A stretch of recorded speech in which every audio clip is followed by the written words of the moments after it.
दिग्रस येथे रास्ता रोको आंदोलनाच्या दरम्यान यवतमाळ वाशिमचे खासदार संजय देशमुख यांनी सत्ताधाऱ्यांवर घणाघात आरोप केलेत। तुमच्या भ्रष्टाचाराच्या फाईल्स उघडल्या तर मोठा गैरव्यवहार समोर येईल असा थेट इशारा त्यांनी दिला आहे। यासोबतच शेतकरी प्रश्न, अतिक्रमण मुद्दा आणि केंद्राच्या मदतबाहीची त्यांनी भाष्य केले। पाहूयात त्यांच्या या वक्तव्याचा संपूर्ण आढावा। दिग्रस शहरात रास्ता रोको आंदोलनादरम्यान खासदार संजय देशमुख यांनी सत्ताधाऱ्यांवर जोरदार हल्लाबोल केला। सोयाबीन व कापूस खरेदी केंद्र बंद असल्याने शेतकऱ्यांवर मोठे संकट आले आहे अशी टीका त्यांनी केली।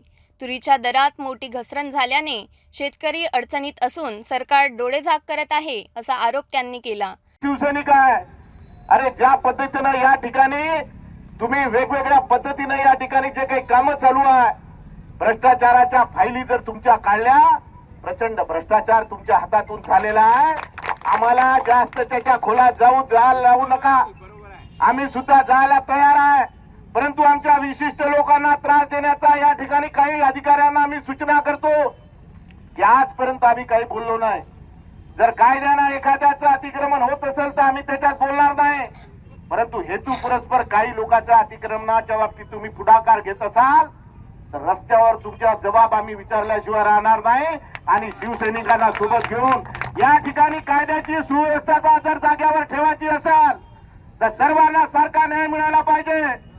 काही भोपंजी पिलांटू जर तुमच्याजवळ अधिकाराजवळ येत असेल आणि एरझारा मारत असेल आणि याचं त्याचं नाव सांगत असेल तर हे जमणार नाही। कृपा करून माझ्या अधिकारी लोकांना सूचना आहे की तुम्ही कायदेशीररित्या आम्ही त्या ठिकाणी बोलत नाही, पण हेतू परस्पर जर आमच्या लोकांवर अन्याय होत असेल तर त्याच्या बाबतीत आम्ही रस्त्यावर उतरल्याशिवाय राहणार नाही। आज काय शेतकऱ्याची परिस्थिती आहे, आमचा ग्रामीण भागातील गरीब सामान्य शेतकरी 4000 रुपयानं सोयाबीन चाललेला, कापूस खरेदी केंद्र बंद आहे, सोयाबीनचे खरेदी केंद्र बंद आहे। या ठिकाणी तूर गेल्या महिन्यात 12,000 रुपये क्विंटल होती, आज काय झाली? या मोदीला समजत नाही का? 90,000चं सोनं झालं आणि आपल्या कास्तकाराची 12,000ची तूर 7,000वर आली। हे तुम्ही आम्ही उघड्या डोळ्यानं या ठिकाणी पाहून राहिलेला आहोत। मित्रो, तुम्ही अजूनही जागे झाले नाही, जागे व्हा। या संघर्षाच्या लढाईमध्ये जातीपातीचं राजकारण बाजूला ठेवा। अरे गरीब आणि सामान्य माणसाची लढाई लढत असाल शर्टाचे 2 बटन खोला आणि मैदानात उतरा। या ठिकाणी या सरकारला न्याय मागण्याचं काम आपण या ठिकाणी करू। अन्यायग्रस्त लोकांच्या मदतीला आपण धावून आलो पाहिजे। गरीब आणि सामान्य माणसाचे प्रश्न त्या ठिकाणी मांडले पाहिजे। अरे लोकसभेमध्ये या 4 जिल्ह्याचे, आपल्या विदर्भातील 5 जिल्ह्याचे पैसे 241 कोटी पडून पडलेले होते। या सरकारनं अतिवृष्टीचे पैसे पाठवले नव्हते।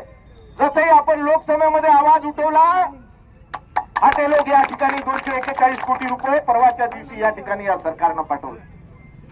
शेवटी तुम्ही आम्ही निवडून कशासाठी आलेला? आपल्या गरीब आणि सामान्य माणसाचे प्रश्न शासन दरबारी मांडले पाहिजे।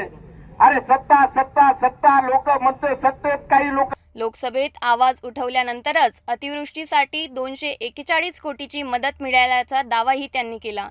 तसेच दिग्रस शहरात अतिक्रमण हटवताना काही विशिष्ट लोकांना वाचवल्याचा आरोप त्यांनी केला। संजय देशमुख यांच्या या वक्तव्यामुळे राजकीय वातावरण तापण्याची शक्यता आहे। भ्रष्टाचार, शेतकरी प्रश्न, अतिक्रमण यावर त्यांनी केलेले आरोप गंभीर आहेत। आता सत्ताधाऱ्यांकडून यावर काय प्रतिक्रिया येते हे पाहणे महत्त्वाचं ठरेल।